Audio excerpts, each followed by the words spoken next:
Yeah, so jump around for me, baby, jump around. Baby, jump around for me, baby, jump around. So baby, jump around for me, baby, jump around. Baby, jump around, baby, jump around. Baby, jump around for me, baby, jump around. Baby, jump around for me, baby, jump around. Baby, jump around for me, baby, jump around. Baby, jump around, baby, jump around. Make sure everybody around you know just how to treat you, girl. Keep picking up them pieces, girl. You should know that this is your world. Flexing with them features, girl. You're such an investment. This diamond don't come with a necklace. She come with bottled height. You put my music on, she gon' jump around like a soda and go. When I met her, she had told me she was heaven sent. I believe her cause I've been thinking about heaven since. Just to please you, what you see just to tease, dude. You gon' have to see through the flexing. I got you testing the taste of the best, and she not one to wreck with. Your girl say it on the ground, she speak it with her chest, and keep me on her mind cause my rhyme's too hectic. So check it, you texting, she next, and her weapon, her mental correction, your mental skill. Though you hold her up, I hold her down for real. So jump around like no one is around. If he try to hold you down, let him know who with a crown, then go make him settle down with another one. Cause tonight we gon' have some fun. Spin around, spin around, spin around, spin around. Pop it like a gun. I make you move through my teeth to your feet. And she don't play no games with the moves. You can see I got the mic on lock. You can't make her dance cause you can't MC. She pulled me close and said, baby, tell me what you wanna see. So jump around for me, baby, jump around. Baby, jump around for me, baby, jump around. So baby, jump around for me, baby, jump around. Baby, jump around, baby, jump around. Baby, jump around for me, baby, jump around. Baby, jump around for me, baby, jump around. Baby, jump around for me, baby, jump around. Baby, jump around, baby, jump around. What's going on, Mo? It's your boy DameSmiff, and we out here for another episode of Musician Talks.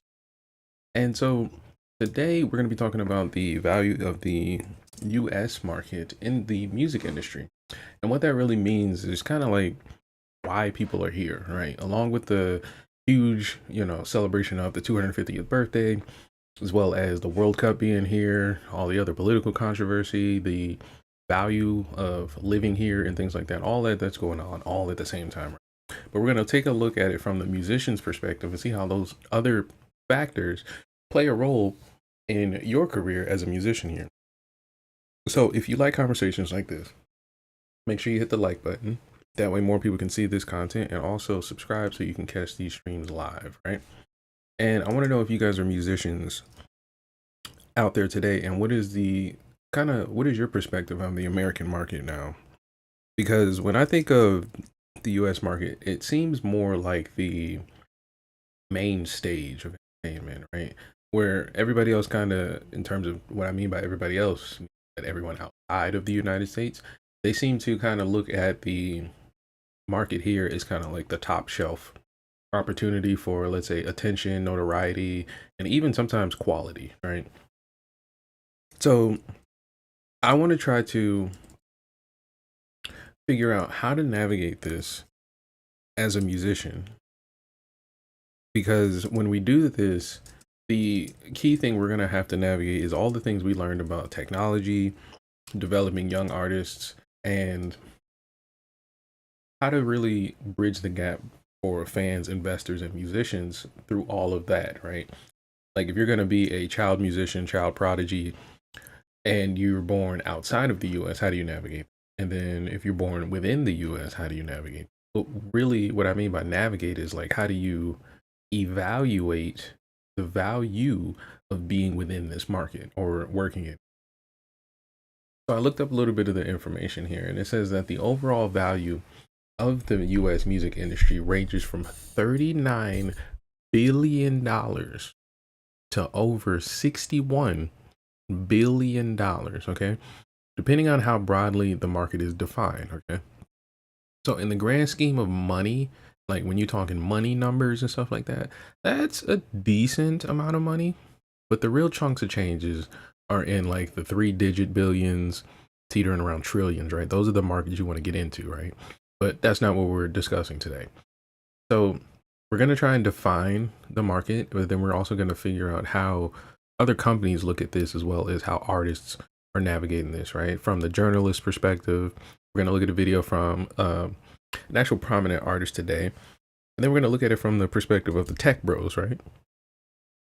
So my notes here say, If including only the core commercial sectors, recorded music, live events, and publishing, the market is worth roughly $39 billion. But if you broaden the definition, incorporating music-related media, radio advertising, and consumer tech spending, the total economic value stretches to $61 billion. The market is driven by three main sectors: recorded music, which is valued at approximately $17.1 billion at retail value, which means like buying vinyl, CDs, and stuff like that.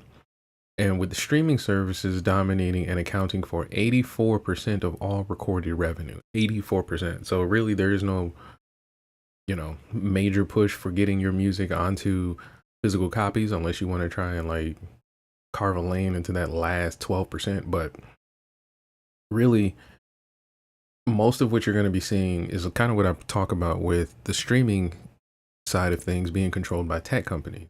When you open your phone, you're going to immediately be told by tech companies who is the most valuable in terms of the amount of streams, the amount of records sold, and of course, marketplace real estate, like who in all comes with their brand and their name, right?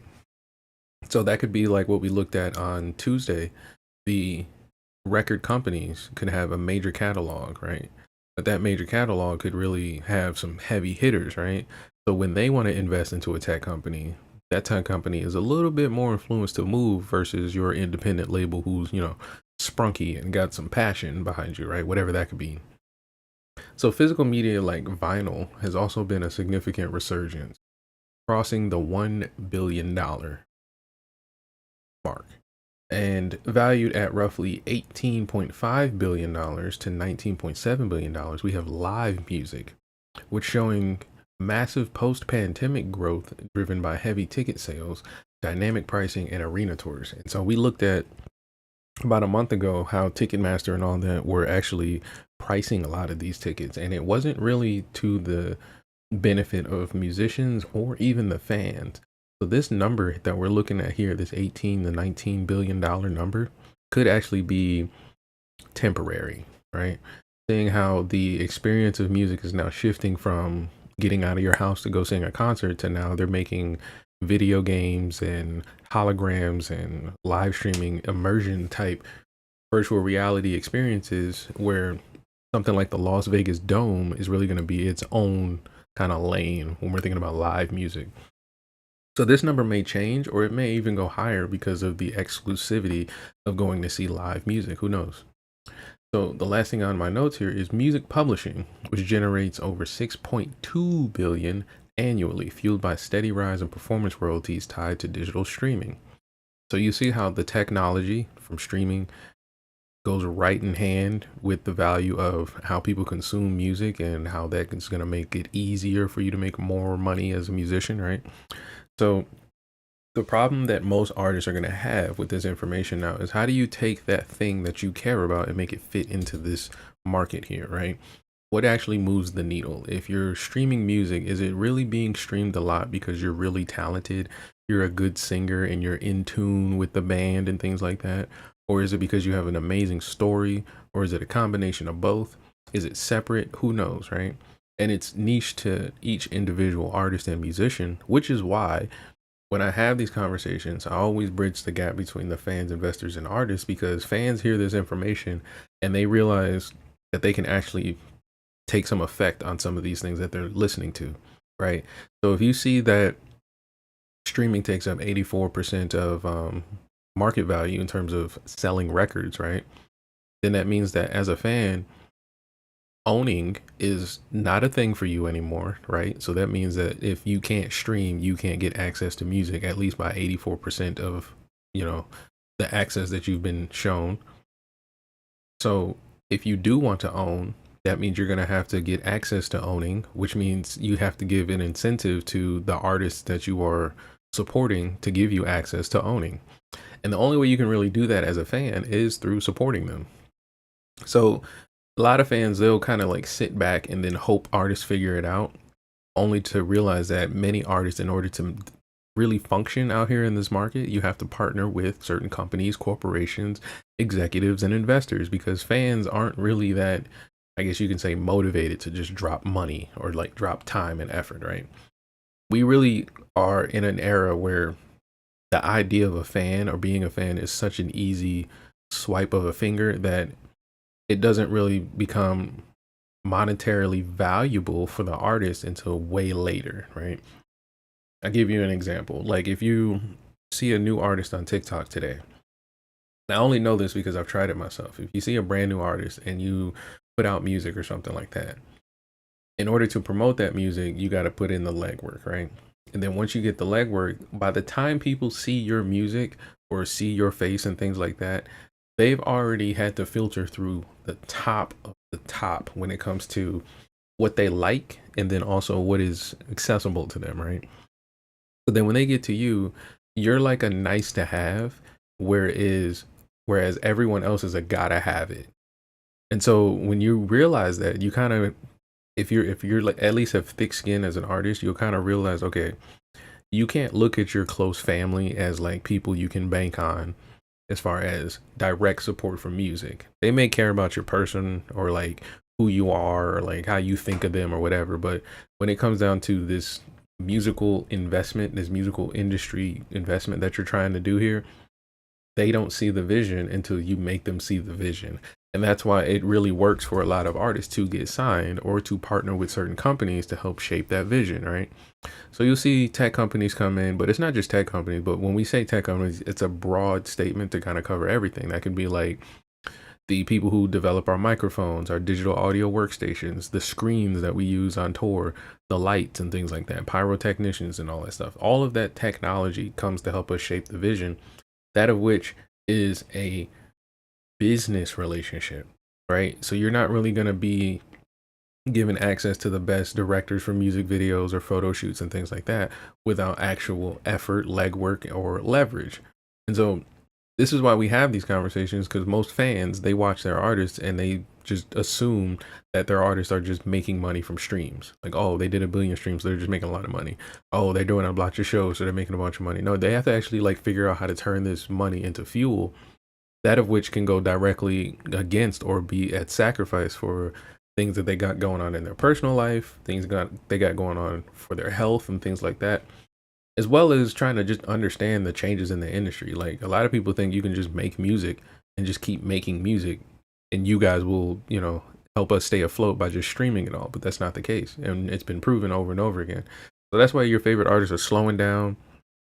I mean, it took like a cajillion years for Ludacris to put out music, and now we're finally getting some music. So it's like we all are seeing it, but in terms of like applying what we see as a reality, it's really, really hard for fans and artists alike.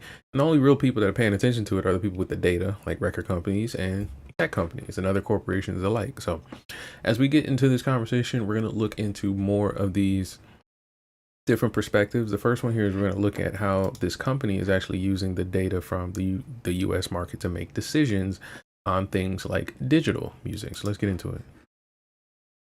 People to pay to listen, but listening on its own isn't really what music is about, and it's certainly not what electronic music is about, and that's why fandom is so important. Now, while the wider music industry sees fandom as how much money can we make out of our customers, for electronic music, fandom and scenes have always been the secret superpower, and it's a real time to lean into that, I think, for the electronic music industry. Publishing grew even faster than recording. I said I was going to go through these quickly. Music subscribers, we're nearly at 1 billion subscribers globally. Now, the really important bit, and this is the first time you hear me talk about the Global South, most of that growth is now coming outside of the West.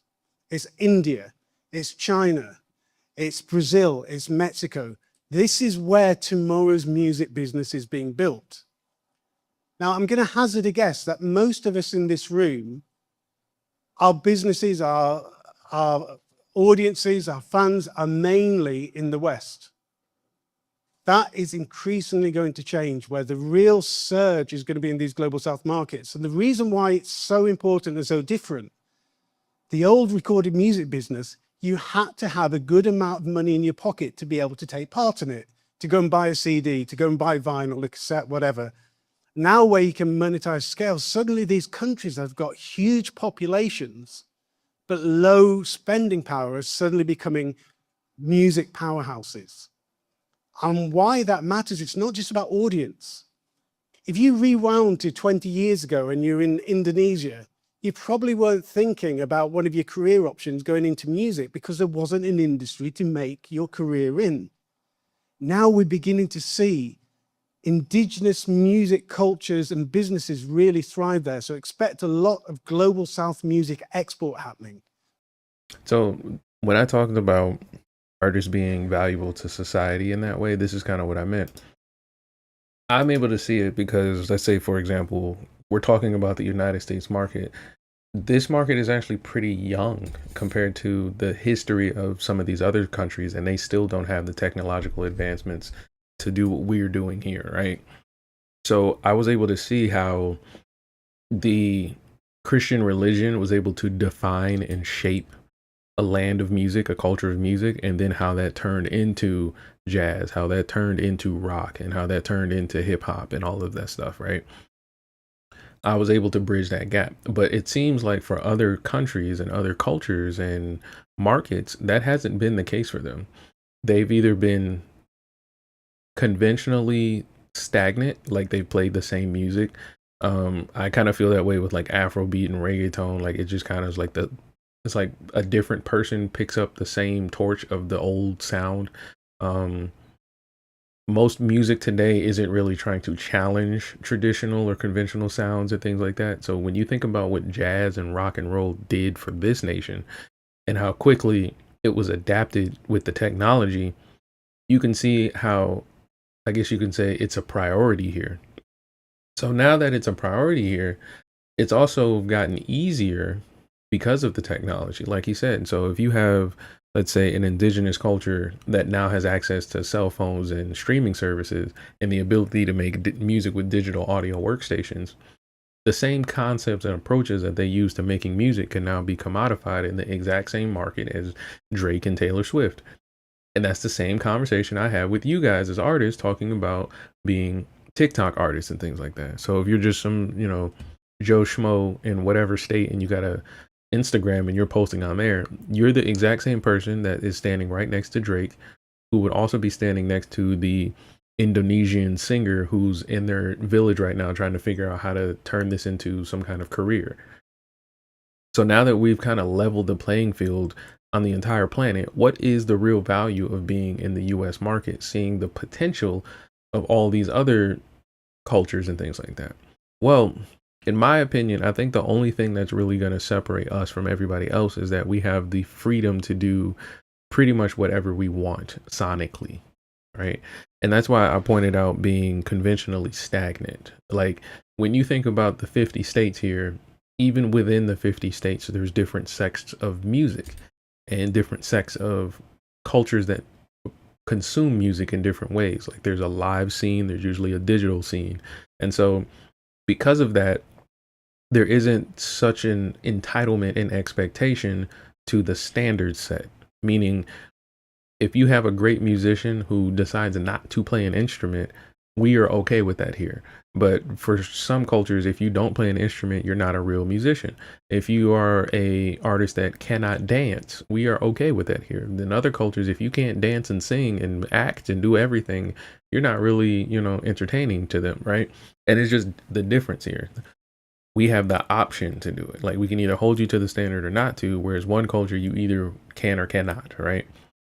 And so I think that's going to be the big difference going forward. We're going to hear more and more from sounds of India and Indonesia and Brazil, etc., working their way into the West.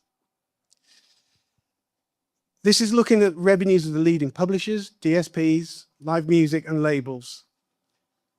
And looking at the growth rates of all of them, it was DSPs that grew fastest.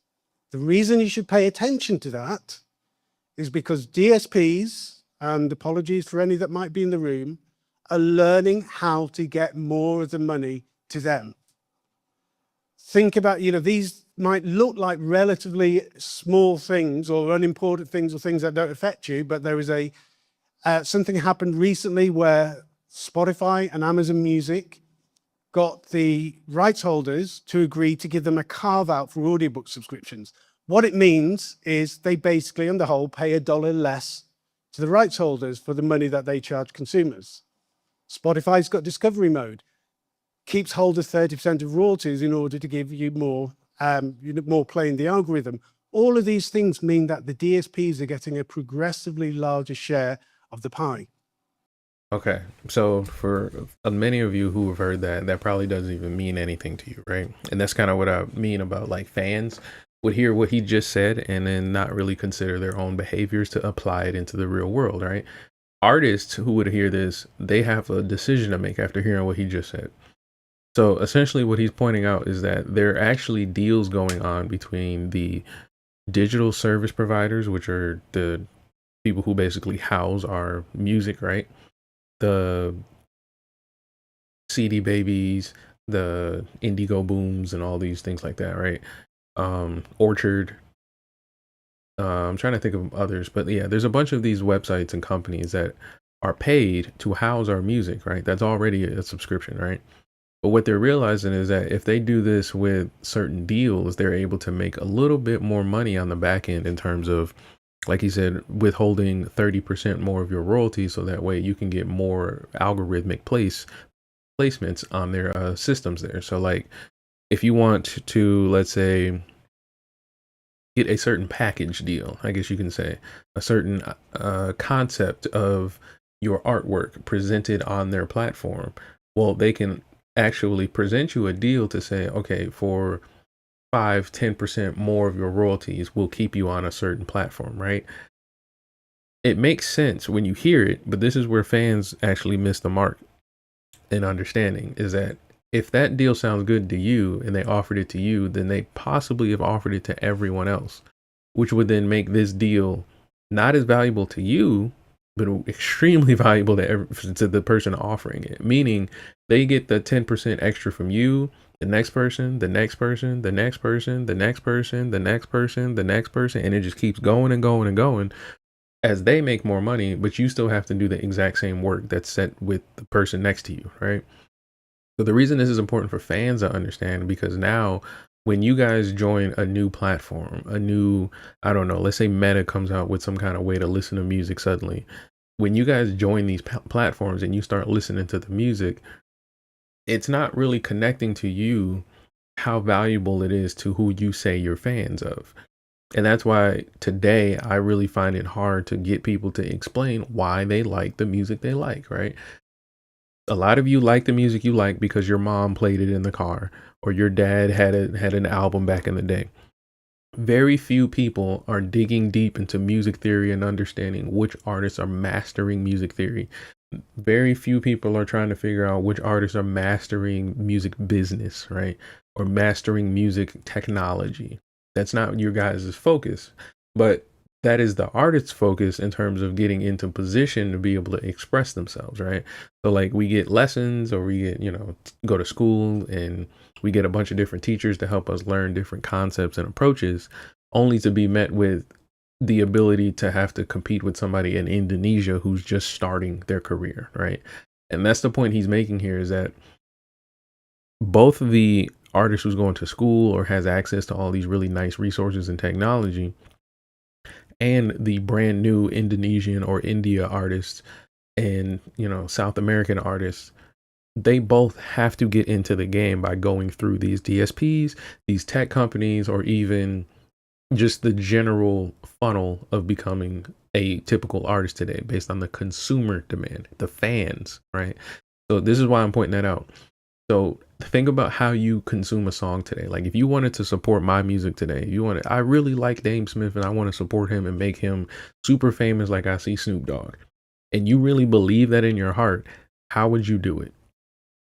9 times out of 10, you're going to open up your phone on an Apple device or an Android device, open up a browser, search me on a search engine, and then find me on a platform, and then eventually consider playing one of my songs or watching a video like this or being on a stream, right? Do you think that that's truly investing in what I have planned, right? And that's the gap I'm trying to bridge here. So now that you guys understood the information and what you're actually doing and what actually is an investment, you have a decision to make. I can sit here and tell you what to do, but figuring that out is just called marketing. Labels, we've seen there's obviously been a lot of consolidation, M&A, etc. I think it's really important for us to stop thinking about the world as majors versus indies, because there's this whole new tier of big labels that sit in the middle that aren't really indie in any other way than them simply not being the majors. They've got the same huge resources and data infrastructure and all of that kind of stuff. So think about these like mid-cap labels. Really important, but they behave more like majors than they do independents. There's no value judgment on that, but it's just time to think that it's really those three tiers: indies, mid-caps, and majors. Live music. So it's good year in revenues, right? But there's something going on beneath the surface. In the US, fewer tickets were sold, even though revenue went up. And this is something which is not just in, live music, it's happening in, in electronic music as well. So people are saving up the money to go out less frequently. And that's great. You get these massive events with, really great experience, loads of VIP, and, everybody's getting the revenue, et cetera, et cetera. But it means that the audience are doing less because it's costing them more to go out. And we'll have to think about how long can that carry on before it really starts to impact things. So onto fans and creators. What we're looking at here is Spotify monthly listeners of electronic music artists. So it's a cumulative number. So if you listen to 3 different electronic music artists, you count as 3. And when you think about it that way, we end up with this really interesting thing. Germany, Australia, Netherlands, they have 5 times more electronic music listeners than they have people in the countries, right? So when you're thinking about how big an important... Okay, before he even goes forward with saying that they have 5 times more electronic music listeners than they do people living in the country, okay? So what that tells me is this, and this is something that, again, artists hate hearing, that I think the consumer has proven to us by 5 times that they do not care that you play an instrument. And because of the introduction of what we're seeing now with Suno and other technology, they still do not care that you can actually read sheet music, that you can actually understand music theory, that you actually can play the sound that they're hearing in the song. They don't care. And so when people get mad at the DJs for just being a big tittied girl pressing a button, dancing around, well, that's why they're mad, is because the fans are actually okay with that. When you hear people upset that rappers are not rapping with the microphone they're holding in their hands, there's a backing track as they mumble along. Well, that's because the fans pay tickets and they are okay with seeing that. And they will continue to pay tickets to see a rapper not rap. Right? When the female artist gets up there and she doesn't fully perform her song, she just starts dancing and pointing the mic back at you. She's doing that because you're okay with it. You're not booing her, right? And so what he's showing you is that I'm making fun at probably the worst parts, but in reality, you can think of the most successful artists you can think of. It's 9 times out of 10 that you don't really care how good they are at music. You care about something else, right? The catchy hook, maybe their story, or how they look. Maybe he's got pecs or something. Maybe he's dark skinned and got dreads or something. Whatever it is, right? Maybe he's got a wife and kids and you think that's so cool. Like whatever it comes with it, right? It has very little to do with their skill. And if it is about their skill, you have to actually validate it because it's about skill, right? And so for most people, that's very hard to do. And what he's showing you is that in Germany, if they have 5 times more people listening to, or 5 times more opportunities of them listening to an electronic artist, then what do you think is going to be the dominating genre of music that they're going to push children to be, push employees to look forward to, and look for, and have record labels look to sign? Like, what do you think is going to happen in Germany? For all you guys that play tuba in the orchestra, the sousaphone in the orchestra, how many of you play that, right? Important the market is. It's not just how many people there are there, but how big a cultural role is electronic music playing. And Spotify monthly listeners is a good starting point for that. Another really important thing is in electronic music's biggest markets, electronic music in all except for one of those markets is one of the top 3 genres. You know, really culturally central. The only one it's not is Mexico, where Latin obviously forces its way in. So there's this really difficult balance, isn't there? Which is like, how do you maintain having that central cultural role while also keeping the essence of the underground? There is no blueprint of how to do that. Lots of people try it different ways, but it's always this thing about how do you maintain that big reach across any given market across the globe while also remaining authentic. In some ways, there's a really important trend that's making that easier. The algorithm, whether that's on Instagram or Spotify or wherever it might be, has spent the last 10 years fragmenting us into niches, right? So the idea, you probably see loads and loads of stats about how there are fewer artists breaking through. The big superstars are a smaller share of overall streams, et cetera, et cetera. And that's because everything is fragmenting. And that's good from the underground perspective. But the risk is how fragmented does it get before nobody can build a big enough audience to be able to build a career around?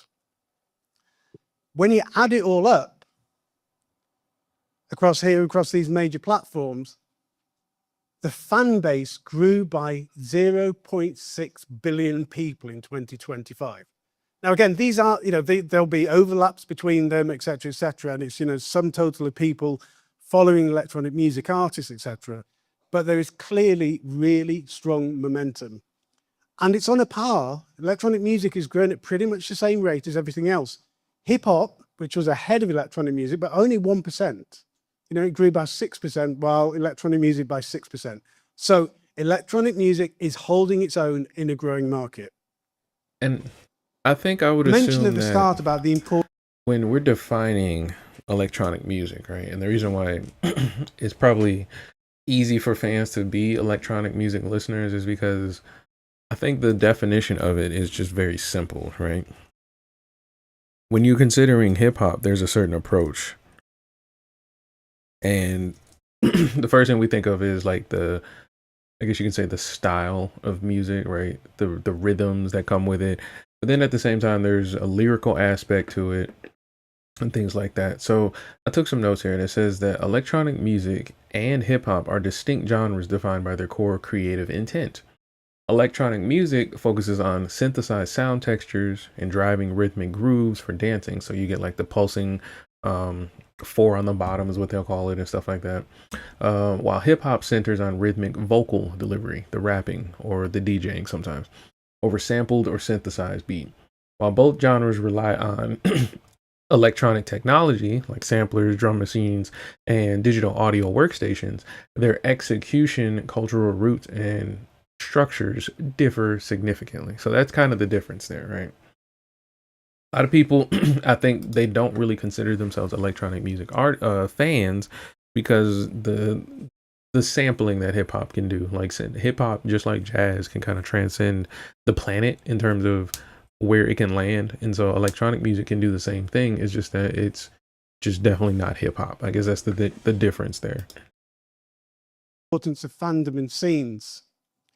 When you look at what is important about being part of a scene, and you're looking here, the 2 bars, the orange one is electronic music fans, the pink one is overall consumers. You see. So here in this chart, it says electronic music fans are more likely to participate in scenes and over-index for listening to music. The most important aspects of being part of a scene are, and this is separated by electronic music fans and just general consumers. So the general consumer is the person that I'm usually talking about when I say fans.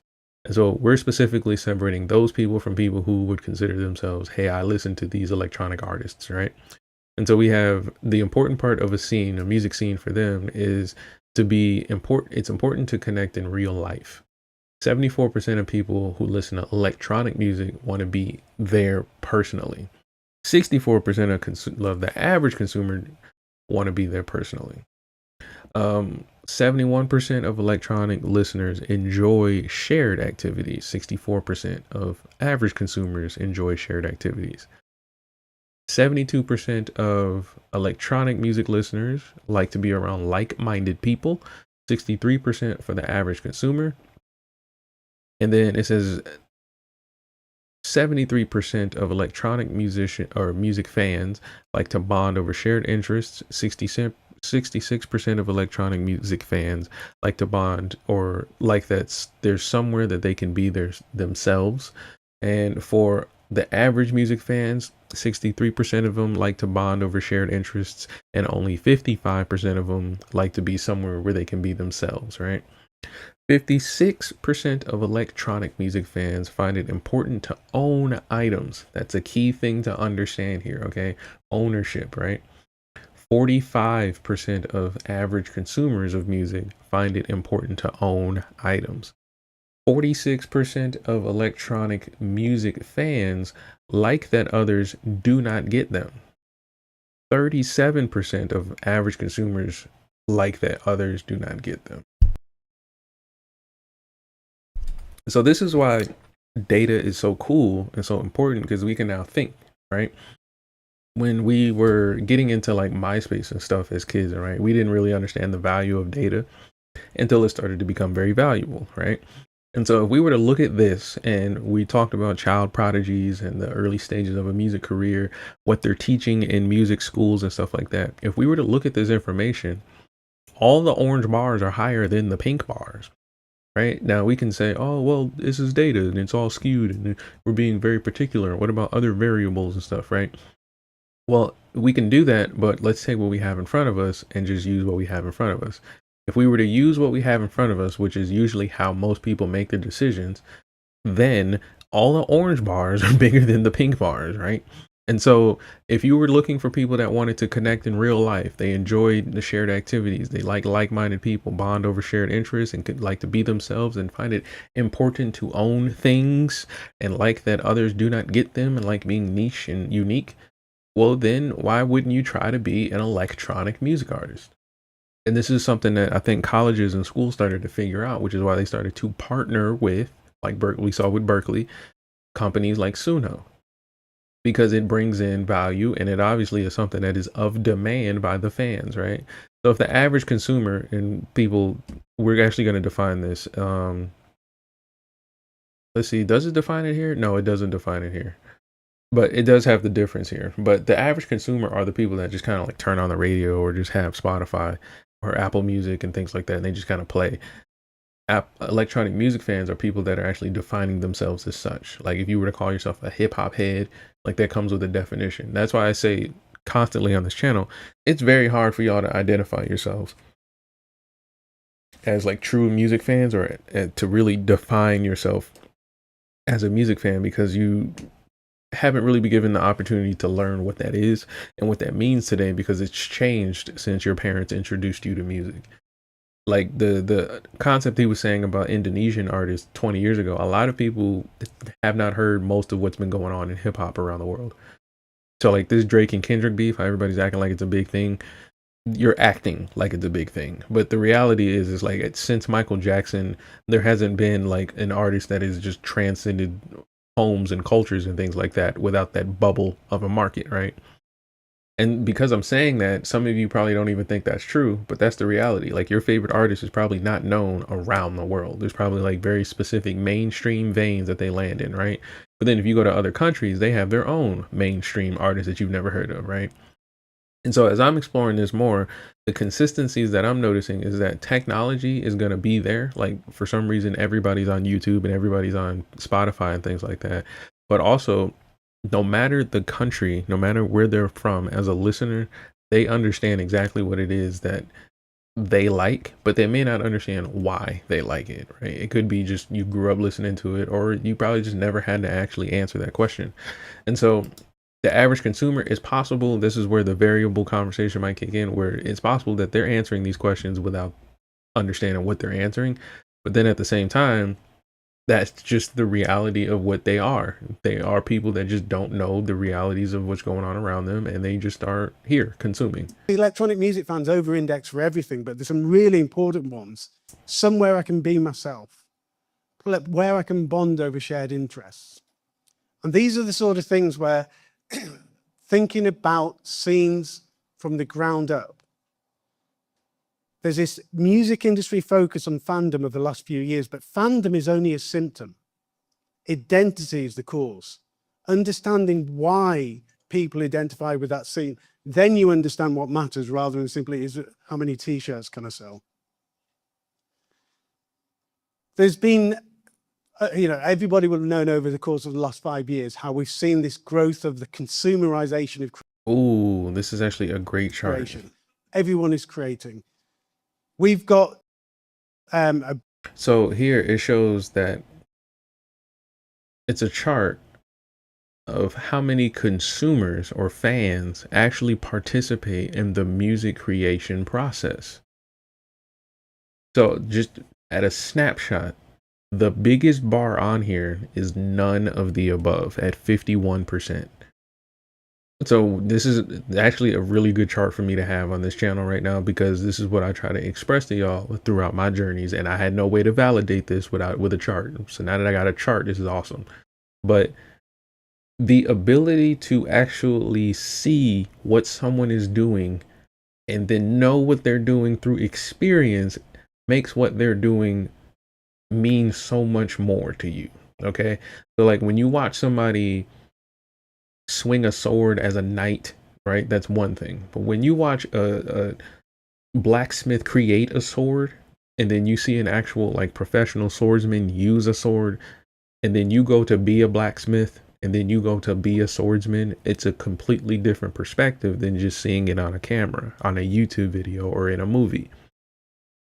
So this is the part where, again, it's very difficult to have the conversation with the average consumer, because this is a reality that most people don't realize. Like, you really do have no experience in the music creation process, but you're so important to how you dictate the market, right?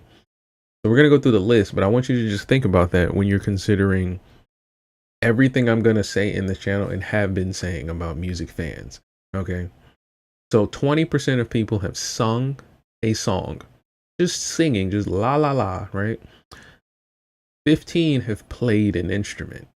12 watch how-to music videos, like how to play. 11 can play guitar. 10% plan to learn or start playing. 7% write music or lyrics. 6% started learning an instrument within the last year, or whenever this was asked. 6% post their own music and singing to platforms online. 5% acquired music making software in the past year. 5% bought an instrument in the past year.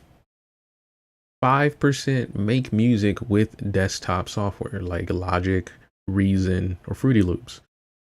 3% are in a band or perform. 2% have ever been a DJ. And then 51% of everyone else has done none of that. And so this is the part that I wanted to highlight early on when I made this channel, but it was really hard to get it across, because everybody assumes because they went to school once, or their mom had them singing in church once or something like that, that they fit within this category. But you got to realize how long you have not done that, right? Just like if I were to take you to the gym and ask you to do a full sprint right now for 30 seconds, which is a long time. That's a long time to be sprinting, I'm not gonna lie. But if I were to ask you to do a 30-second sprint, like, how winded would you be? How ready would you be for that moment, right? Now, on the other hand, if I ask you to do a 30-second sprint and you've been like, you know, a school athlete all the way to like 27, then sprinting is not going to be that difficult for you to jump back into, right? So your understanding of what it takes to do the process may be valued differently than somebody who has never, ever done it. Okay, that's the point. Because there's people who, you know, maybe you sang in church as a kid and you were really, really good and you just pivoted, right? That's fine. But you still got to face the reality that when you were singing, you were a child. You were not competing, you know, you were not actually trying to make a business out of that, right? But then if you were doing that, then you would not be so distant from understanding, right? You would be a little bit more involved in the participation process compared to somebody who's never sang in church, never played the drums, never learned an instrument, never opened up Logic or played with a little music game or something like that, right? So I lay all that to show you that 51% of people never done something. The rest of y'all might have kind of sort of tinkered with singing, right?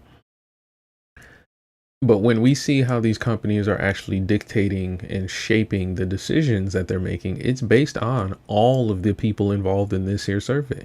Big panel at media of creators that we survey all the time, but we also survey consumers about the creation. And whether that's singing, playing guitar, making music software, using Gen AI, whatever it is, just over half of overall consumers do something creative. And the reason this matters is the more creative you are, corresponds with the more that you're a music fan. So the people, for example, using Gen AI, and we'll probably have loads and loads of debates about, the rights and wrongs and, rights issues and whatever else about AI. But consumers who are using Gen AI, they're 5 times more likely to buy music merch.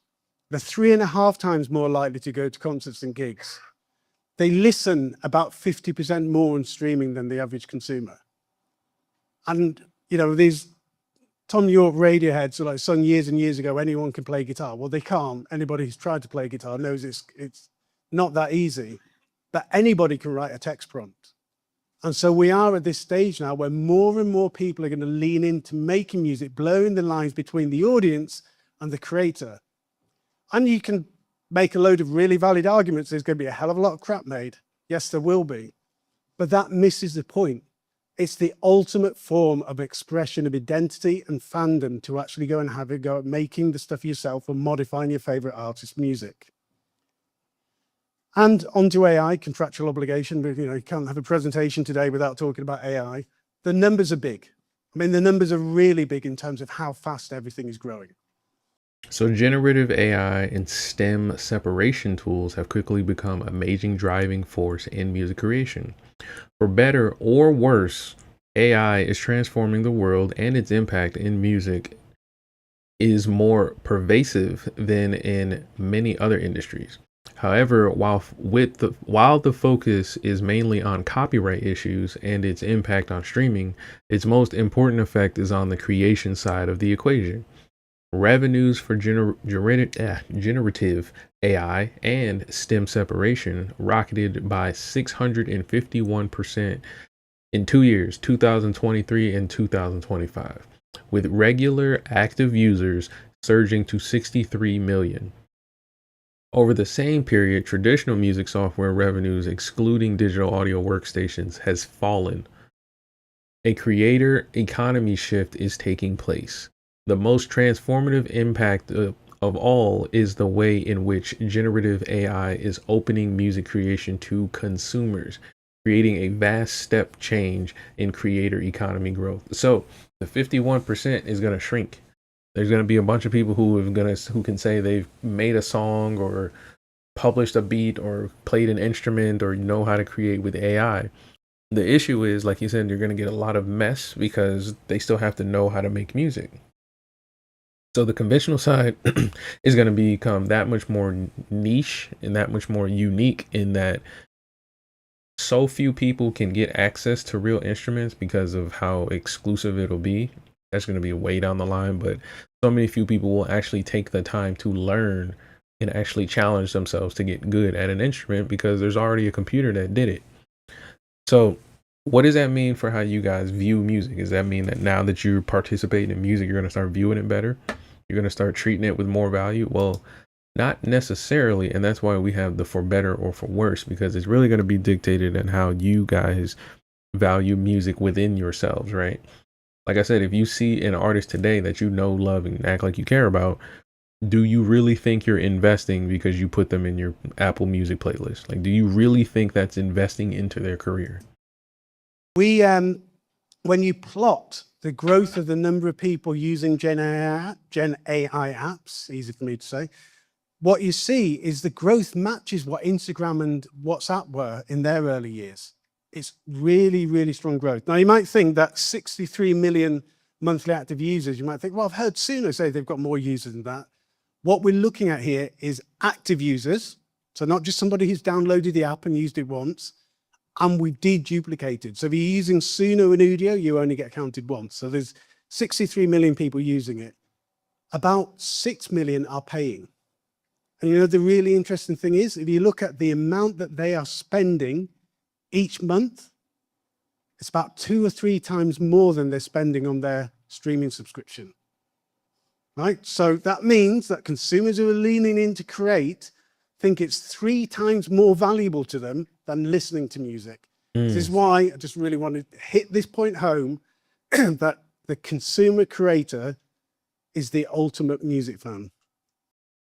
So the consumer creator. So then there's people who they reject AI. That's one thing. But then they're also not active in learning music. Where do you think that leaves them in this conversation, right? So the people who create music, they're growing in terms of like just literally they can create music, right? Their understanding of music is probably going to grow over time because they're going to probably want to make more music or get access to making more music and making better music. But it also means that the definition of a music fan is starting to change.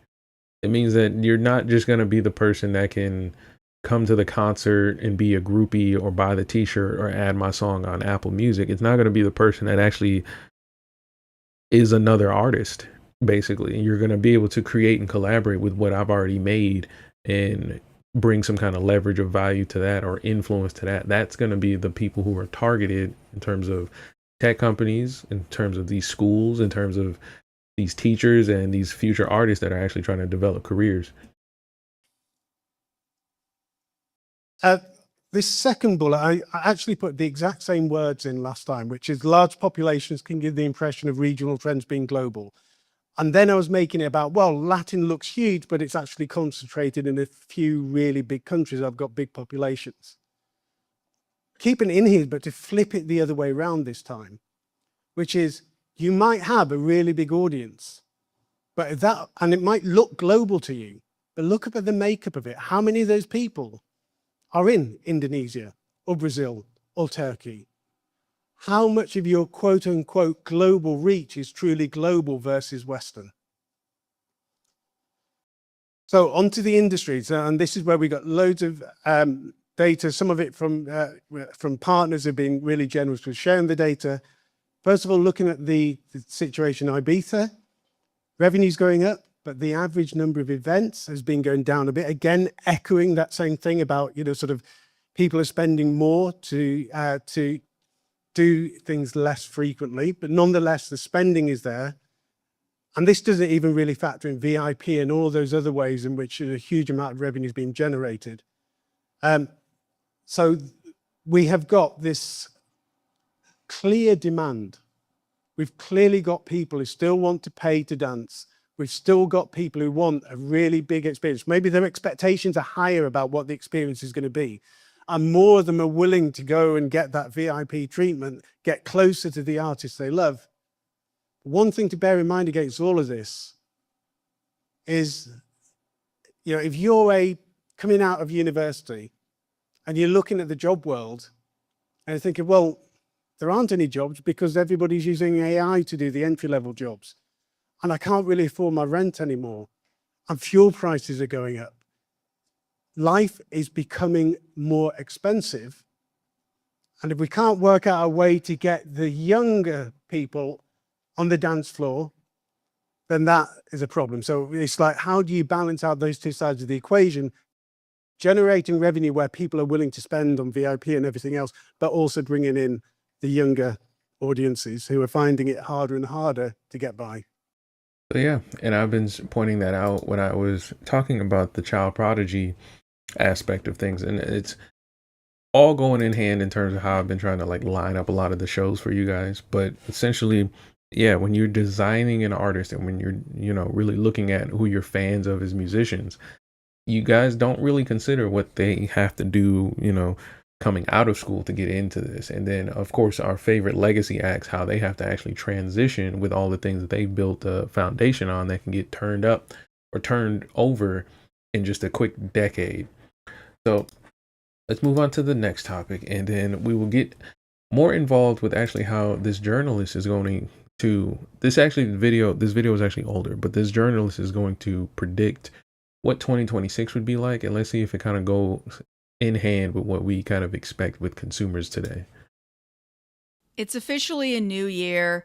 Happy 2026. And what does this year bring us in music and the music industry? As a journalist, these are things I think about all the time, and I thought I'd share with you some of my 2026 music industry predictions. And I think some of them are going to surprise you. So let's get into it. So I know where we are in the world right now, and as an industry, all we keep hearing about is AI is going to take over the industry. That is going to be where everything is shifting towards. So my overall prediction for 2026, and this is going to surprise some people, is this is going to be the year of the return to analog. I know what you're thinking, like, how is that possible? If every company is going full 100% ham into AI, why are you saying that this is the year that we're going to be actually touching grass? I think that the answer is right there.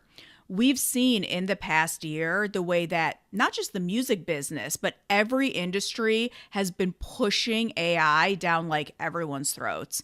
Whether you like it or not, like now you have to actually opt out of AI instead of opting in. And this technology, we don't know what the potential is. Right now, it's very much a speculative market. People have a lot of FOMO, like they don't want to get left behind. So companies in the music business, they're just scrambling to figure it out. I recently read Lucian Grange's memo. If you don't know, he's the CEO of Universal Music Group. And a large part of that memo is devoted to AI and wanting to use it in ways that are ethical and are getting artists compensated. All of that is great. But I feel as fans, for myself as a critic, I really don't care. Like the music that I've seen coming out of AI, and we've talked about some of these so-called AI artists on this channel, someone like Azania Monet, the R&B singer, or the artist Tati, who producer Timbaland was really pushing. We've heard the music, and honestly, it's not that good. We can go so far as say it's not good at all. And more than anything, it goes back to my previous point. Nobody asked for this. And I think that's the biggest thing. Companies are going full throttle when it comes to AI because they're looking at things like money and efficiency and monetization. All of that is great, but at the end of the day, one part of the music business is still the music. And I have yet to see an AI artist or an AI record really make me care. At best, it's derivative of other people's works because that's literally what the machine is being trained on. And at worst, it's just like straight up plagiarism. So I think a lot of what she's saying kind of correlates with what we just seen in the last clip.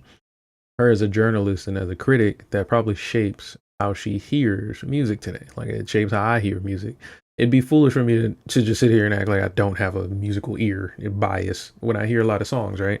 So I think what's happening is that she may be conflating the music fan with the music creator fan that we just defined in the last clip.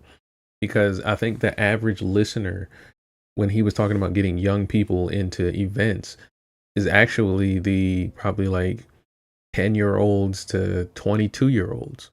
Like people who aren't really performing out here and going to shows and making, like I call investments into their favorite artists and stuff like that. It's more than likely that kid who just bought a free trial or is like making Snapchats and TikToks and things like that and just trying stuff. That's the average consumer. I think the type of fan she's talking about is more so the the person that actually is curating their own personal playlists. Maybe they have a couple artists they bought the merch for and things like that. But that's still like a step or three but above the average consumer today. So to me, I have yet to see a case study that anybody cares about outside of the companies whose job it is to, profit off this. So this is why my big prediction is this is the year of analog. I believe that fans, people who truly love music and hip hop and all of these things. So like even like right there, fans, people who truly love hip hop and music, I don't think that's the average consumer. They want to feel something. And an industry that's just barreling towards, algorithms and turning everything into a data point. Where's the emotion? Where's the soul, the human? I'm thinking of the people who are driving to work every morning and they just turn on the radio and just go, oh, wow, they got a new song out. Like those are the average consumers. In connection. And that leads into my next prediction. We're going to see more in real life or IRL experiences because of the pandemic and our, increasing reliance on devices and social media. We feel like we're more connected. Like I'm sure on any given day, you're probably talking to, or if you're a music journalist, arguing with like millions of people on the internet. But how many of us truly feel connected to each other, to artists, to music? Like there's a reason that we keep going back to nostalgia, because it is kind of like this warm, cozy blanket. Whereas new music just isn't hitting the same way. And I think a part of that is going to be affected by the fact that the average music fan doesn't need to do that. They don't feel they need to get out of their house to experience the new Drake and Kendrick beef. Like literally they will go to the local club and that's probably about it. But that's still like a step above what most people will do. They'll probably stream it and then they'll get right in front of their podcast and do a TikTok. Like this average fan thing has completely changed from what it was in the 70s, 80s, and 90s, where you would get in your car and go see a movie. Nowadays, you can stream the movie from your cell phone at night when it drops. You see these new emerging artists, it's really hard for them to tour, to get people to come out and actually, want to engage with them in real life. So I think as much as the industry, they want to kind of keep us sort of divided at home, just sort of constantly scrolling. They also know that in order for fans and for people to have a visceral connection to music, it's got to come from that human connection. And the other part that they're going to have to struggle with is what we saw in the last clip, was that it's also going to happen less frequently at a higher price. In that same memo, I'll actually link that memo in the description to this video. Lucian Grange talks about UMG leaning into brick-and-mortar. That sounds crazy, right? So the same company that's, focusing on AI is also understanding, no, we can't neglect in person. In fact, recently I visited the UMG pop-up in New York City, and actually it's not a pop-up. It's a permanent brick and mortar space that they're using for merchandise. I spoke to the reps there. They want to do artist listenings, meet and greets, performances. They understand that you can't just rely on the algorithm. You can't just rely on content. In order to make a connection, it has to be holistic. And a big part of that is in real life. So I would love to see, and I'm going to put myself in this category as well, people going and seeing more shows, going to listenings, going to, pop-up immersions. I was actually really happy that my book Fashion Killer was featured at Mass Appeal's recent in-person pop-up activation in New York City. Nas was there, a lot of artists came through, De La, as well as a ton of fans. Like it was really cool. And I want to see more of those kind of activations that are bringing people together. And so I agree with her. It's just that I can tell that it comes with the simple distinction that the people that she even named came from a certain generation where doing these activities were culturally normal. Going to festivals, going to conventions and things like that. Like even in like the past like 5 or 6 years, I've been seeing all these like conventions, and I really don't see the value in it other than like directly marketing something that you were bringing to the market. Like the experience and the immersion that fans are looking for today can be felt in the comfort of their homes today. So what she's asking for is going to be few and far between, because the culture of people today is not to leave their house for these things, right? Now, the reasons for it can be different, right? For some people, they may not have an interest, like maybe you just don't care, right? For most people, it's going to be like, there's better ways to spend your time in reality, right? Which is why people are willing to create as music fans instead of just listen to music.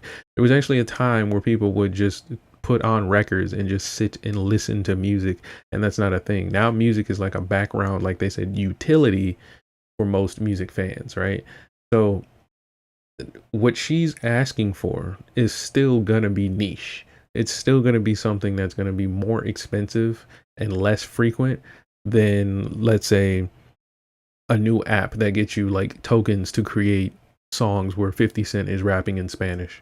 As well as a ton of fans. Like, it was really cool. And I want to see more of those kind of activations that are bringing people together.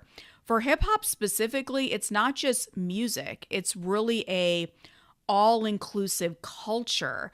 And to be a part of culture that transcends into fashion, it transcends into books and thought and politics and all of these things, we love having those discussions with each other. This might be the most, let's say, contentious genre for that reason, where there's a competitiveness.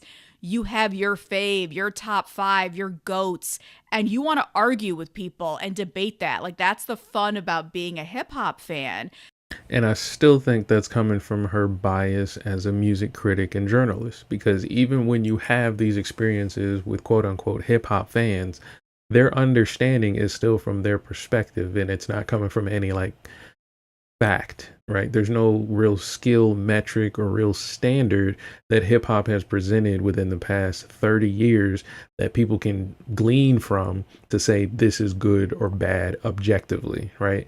And so because of that, what she's saying is less to do with hip hop and just more so to do with just competitive culture. Like being on a sports team fan is the same thing. Like you've never been on the green of the NFL. You've never, gotten a green coat playing golf or nothing like that. You've never been in the hockey rink or nothing like that. But you're going to sit up here and tell me you're a fan because you've been to so many games, or you played NBA 2K, or you got the jersey one time from your big brother, or your dad one time was in the city when the championship happened. So these conversations, now that I am a participating musician in the music business, sound weird because I know for a fact that she's not discussing the average fan.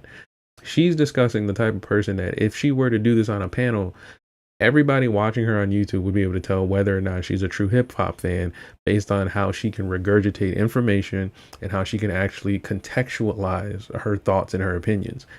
Most people can't do that. They're going to say, I like Drake because he made that one beat and that beat was fire.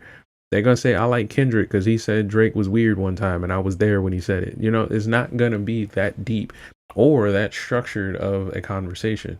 So what she's asking for is really just the communal aspect of being in a, I guess you can say, in a genre of music where, you prefer one artist over another and you guys are just kind of like butting heads about it.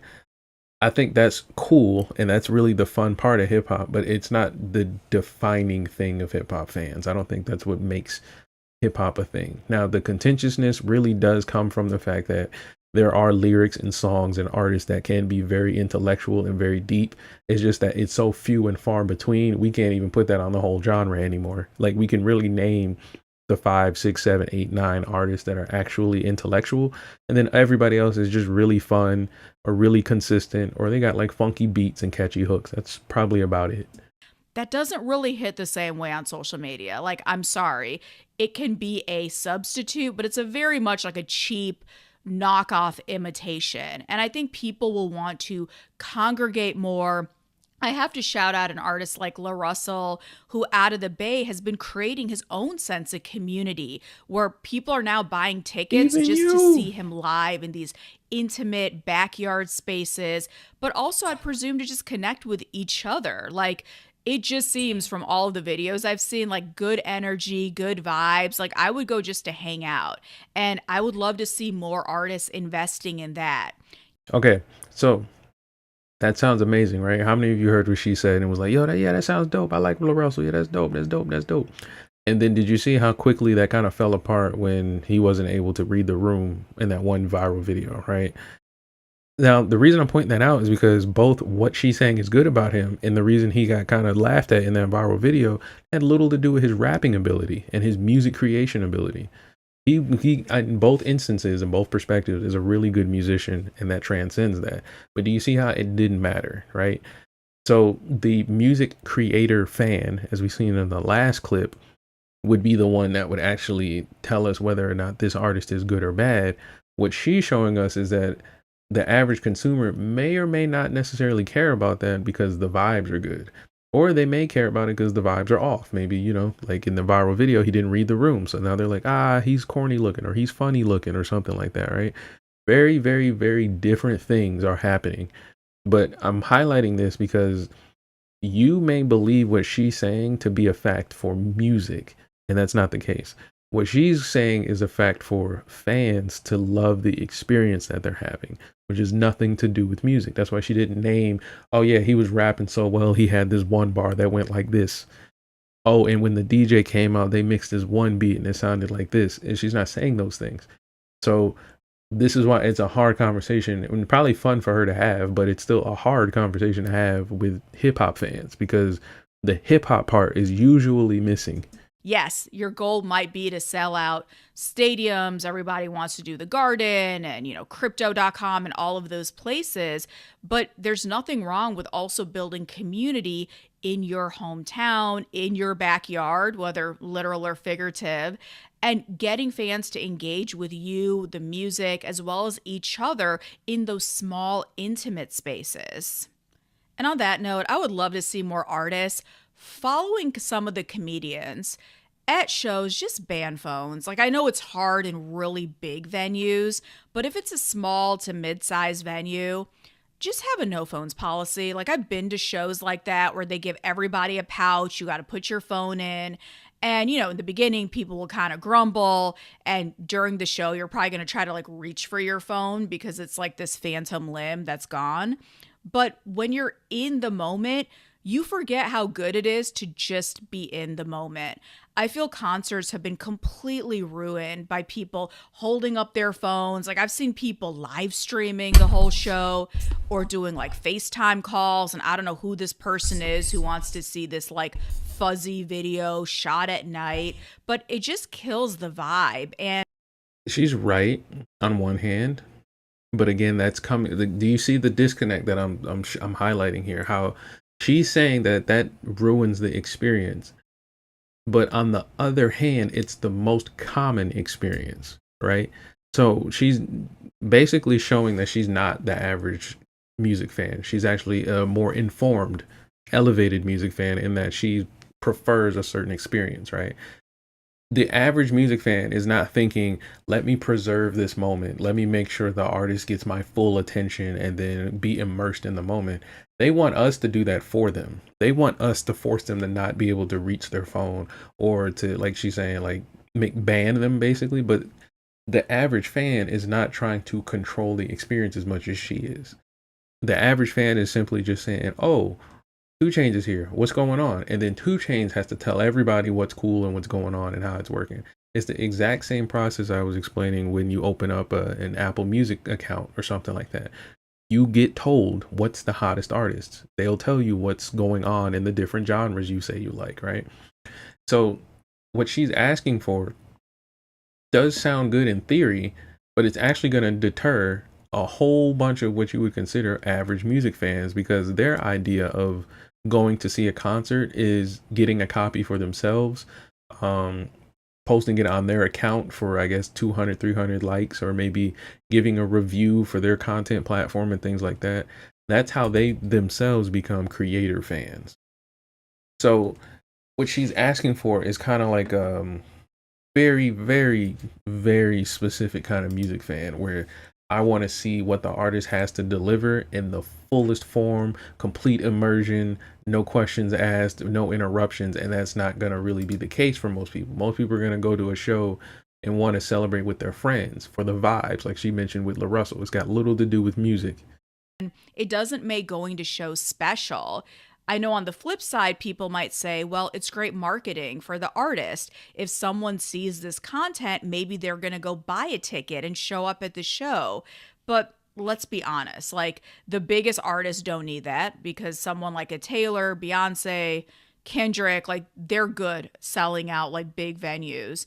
And for the smaller artists, nobody knows who they are anyway. So the chance that someone's going to just fall upon this content and then go buy a ticket is pretty slim to none. And instead of focusing on the next show, the next ticket, the bottom line there, why not focus on the people in the room now and giving them the best experience? So this goes back to not just having people in person, but making the experience positive, making it actually something you want to go see.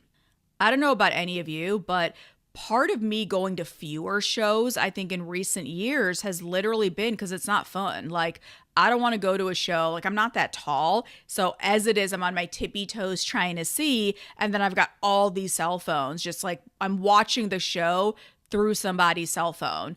That is not a fun experience. And it's just not necessary. So I would love to see, when it comes to things like live shows, we just see better experiences. Of course, if possible, like reduce the ticket costs, because going to shows now is very cost prohibitive for most people. But outside of that, it's once somebody is a ticket buying person and a fan and they've chosen to make that commitment to come through, make it a good experience for them. The show should be for the fans in the room. And for those people who aren't in the room, hey, you know what? You just had to be there. And let that sense of FOMO, the word of mouth, the hype, let that generate future ticket sales, not trying to turn everything into content. So do you see how it goes? It's a very interesting conversation you'll have with fans and musicians. Like even with what she just said, how you would kind of create this very unique experience for the people only in the room. Well, in the charts we've seen in the previous clip, the average consumer, compared to the electronic music fan, does not like that kind of experience. They would prefer to have more of a general mainstream open market kind of experience, right? And so what she's actually arguing for is the same thing that he was arguing for in the clip, is that we actually will start focusing on, or at least not will, but it's better to focus on the actual fans that want that experience. But what she's having to contend with in her conversation here is that the average fan doesn't agree with her. The average fan is like, what do you mean take my phone? What do you mean immerse and then just spend time? I want to be able to just jump in and out of things. I actually don't even want to go to concerts. They're too expensive. So that's what she's having to contend with. You're having to figure out, well, how do I get people to appreciate the music, not just the vibes, but then be able to do that completely with all the other things that are going to distract us as music fans. So let's see how an actual artist handles that. And we're going to look at our buddy old pal, Khalid. You could sit in your hotel room in Iceland, or you could see things that are once in a lifetime. Bro got painted fingernails. When you appreciate every moment by moment, like there's just so much significance. There's significance on the stage, but there's also significance in the streets. It's a privileged life we live. Yeah, it is. Let's enjoy it. Welcome everybody to another episode of Royalties. I am your host, Sean Stockman. And today, folks, we have a true global phenomenon. Right? This gentleman has redefined what it means to be a modern star. With his soulful voice, he's racked up multi-platinum hits like Location and Young, Dumb, and Broke. One of my favorites. And his debut album, American Teen, became an anthem for a generation, going multi-platinum in several countries. He's earned Grammy nominations, Billboard Music Awards, and was even crowned top new artist by Billboard. But beyond the stats, his voice is pure magic. Since his debut, this artist has a gift, or has been a gift to the entire world. Ladies and gentlemen, please give it up for Khalid Donnell Robinson. Man, thank you. Wow, that was beautiful. It's kind of crazy to to hear it like that on the list, you're just like, dang. Yeah, you did pretty good, man, for yourself. I'm proud of myself. If Thank you I keep appreciate going, that. you may have some success. I don't know. I don't know. I could be appreciate wrong. that. I'm wrong I about gotta these keep it. I'm things. gonna keep it up. Yeah. How you doing, man? Everything I'm good? doing good, man. Everything is really good. How about yourself? Good. You was just telling me that you're gearing up for your tour. Gearing up for tour, which is, it feels familiar yet so distant in a way, In what way? because my last solo tour, or where I'm the headline, was in 2019. So it's that was a almost long like time ago, yeah. not even just like a long time, but like a different world, like pre-COVID, where it's That's true. where it's The world was very different. there was a different way about approaching tour, and so I think taking my time to make sure that I'm coming out just to tour on my own terms without really rushing it. I think the amount of time has even led more projects, more songs, new fans from different eras. So I'm excited. I said earlier to someone, I'm eagerly anticipating the experience. That's good. That's good, because it's so funny speaking to some artists, and they have kind of a love-hate thing with touring. Some people love it, and a lot of people don't like it. Like, they don't like the bouncing around and all that other stuff, because it can be a little rigorous, touring. But I feel like, hey, if it's your tour, just make it as comfortable as you want it or need it to be. You know what? I love it. Yeah. I love it. I love the accessibility, being able to reach out to your supporters. And now, I mean, being in an industry where it's like, I can say that I've been in this industry for a decade, which is Wow. insane. That's how dope. quick it goes. It does go quick. It goes quick, Yeah. but there were fans who might have been 8 at shows who are now 18 About at that. shows, you know? And so Yeah. I think experiencing nostalgia, but it feels like a rebirth in a way, a creative rebirth, where I'm going out again for the first time in a long time, in a new era, 10 years. I remember the first time I went on tour, I had no knowledge of what it took to go on a healthy tour. I was, fueled by Sprite cans and, and junk food and whatever, Yeah. you know. A and little older now, just- you gotta be a and little healthier youth, now. Yes, exactly. The youth was driving me through Yeah. and through, and my friends and the charisma and the companionships that I brought with me drove me. But now I have more clarity. I live a different life. I'm a little bit more reserved in my actions. I might not take 10 shots after my LA show. You know? I might don't not do do that. those things anymore. Like, I don't. So like a lot of what he's explaining to is that he's learning more so what maintains an artist, right? He's learning how to invest into his artistry. Now, I'm pointing that out because when he said some of my fans, they might have been like 8 and they're 18 now, well, however old you want to be, 10 years later, right? That's not what attracted them to him. When he was doing the stuff that was not healthy at the time, that's when they showed up, right? So now that he's older, more reserved and things like that, do you see the difference in how the approach is, right? So that's what I wanted to highlight with the journalist conversation, was that she's asking for a very niche, mature, highly elevated experience for musicians, but that's not what's attracting the average consumer. That's not what's bringing these record labels the opportunities for income. Have that youthful perspective. I think now I kind of look at it like I really got into running recently. Yeah, and I actually want to run in each city I go to. How about that? In each city, to experience it, to explore, to take in moments that I feel like the last time that I went on tour, it was so easy for me to confine myself in a room and be like, I just want to hide away. Yeah.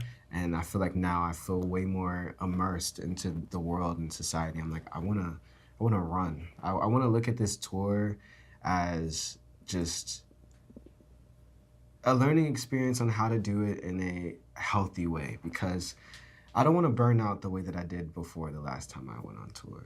That comes with age. Yeah. I think you start to realize that this is a gift. It is. This is a blessing. Yeah. And you're able to travel in places that people would dream of being, but you're just able to do it multiple times in your life, to embrace it, to take it all in, to be a tourist. When I go to certain cities, if I can, I go out. It was beautiful when you said it, to tour and to be a tourist. I mean, who cares if a couple of people notice you? It's all a part of the job. It's part of the career that we were graced and we're blessed with. And That's it. Before, I used to live in a lot of fear when it came to putting myself out there. I would confine myself because, in a way, I couldn't determine whether people were there to harm or help me. It's a lot to take in. Exactly, a lot, especially at a young age where I'm like that. I didn't have a playbook where it's like, here's how you do it all, now go. It was kind of just. And that's a good point that he's highlighting, is that you don't really know who's there to harm or help you, right? And it's a lesson that if you really pay attention to how you have to exercise that can look like, you can see that a lot in relationships. Like, you'll see people in relationships with people that just have completely different perspectives. Like, they're not 100% involved, or they're not trying to be 100% involved, but you are. And so at the same time, they're yearning for something that you can't really give them, right? And then on the other hand, you can have fans that are asking you to do things that are possibly like outside of your scope or outside of what you vision for yourself, and it may make them resentful of you and things like that. And so harm comes in many different shapes and colors and sizes and things like that. It's not always like the dude who's got the big mustache twirling the ends of it with a pointy goatee. Sometimes it can be the nicest person that sleeps next to you. I had to figure it out where I went, and I don't feel like I really started embracing the world that I was touring in until maybe after the pandemic, where I was able to go back out again and see these countries and go to Iceland and go to like, yeah, that's crazy. Just where it's like, before I even started creating, when I'm just a young dreamer boy, like, would I have even imagined that I would even have the accessibility or the ability to be able to go to these places? Right. Normally you would. Let's keep it a buck. Exactly. So it's to be appreciated, because it's like, hey, look, like, you could sit in your hotel room in Iceland, or you could see things that are once in a lifetime experiences for individuals that you, like you said, you can end up having the potential to see multiple times. Yeah. I gotta appreciate it. I need to see it for what it is, because life is really short. So to be able to have that experience, it's hard to explain. Like, it's like you're putting on these goggles and you're just like experiencing things through your lens. And when you appreciate every moment by moment, like, there's just so much significance. There's significance on the stage, but there's also significance in the streets. Yes. They go hand in hand. It's a privileged life we live. Yeah, it is. Let's enjoy it. Yeah, exactly. As a matter of fact, let's get our teas together on that note. You know what I'm saying? Yeah. Now, this is a tea infuser. I looked it up. Fancy. It's pretty fancy, right? Basically, the tea bags are in the infuser, and what you do is you pour the water into the cup. Okay. And then you put the infuser into the hot water, and you let it steep. If you were putting a blend of tea together, like, based off your sound, right, your flair, your swag, okay, your image, your vibe, what would it be? This is a serious question. It's a serious question. We gotta take this people need to know. We gotta take this tea very, very seriously. Okay, I would say it would be a peppermint blend. Okay. Because I like to look at myself as, I keep things very chill. Chill, okay. Very chill. You have a very chill baritone voice. Thank you, I appreciate that. Yeah, absolutely, yeah. So we gotta do the peppermint. I wanna go like. Tea companies, are you guys listening? I think we're coming up with some stuff here. Honey. But I think a lot of what most people are trying to figure out when they're trying to navigate this conversation about like touring, developing a fan base, and actually developing an artistry and stuff like that, I think what they're trying to navigate is, like the journalist was saying, the people who want a human experience, but at the same time, you don't want to alienate the average fan, the average consumer. So that's why this conversation is going to be interesting as we dive deeper into it throughout the days, because you're going to have to really figure out, man, am I an average consumer? Do I really care about the things that I think I care about, right? And then on the other hand, you have to figure out, okay, if I don't, then what does that really mean for what I call a fan?